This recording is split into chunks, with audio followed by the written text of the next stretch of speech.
it's more complicated than it's ever been. There are threats that are going to emerge overseas, whether it's doing business overseas and coups and changes of power that will affect your operations there and the partners you work with, cyber threats that will emerge from overseas as well as domestically. And then you've got physical threats like terrorism coming from the Middle East and coming from Europe. I mean, I think you have to look at the regulatory regime and how that might change, and the fact that, most administrations come into power with a set of predetermined ideas as to what will guide their governing. And I think in this situation, there's going to be a lot more ad hoc, a lot more that is sort of opaque to the world until it's announced. So tough to do planning in that type of environment. We're moving away from a world where the U.S. was sort of a unifying power and set the rules of the game to rising powers like China, powers that are more reactionary like Russia, who want to change the rules of the game. So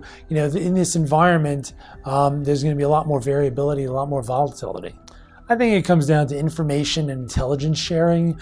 Where possible, government entities learn things overseas or learn things in the deep, in the dark web. If that can be delivered in a fashion to the public, whereby they still protect their methods and operations, I think that's generally a good thing.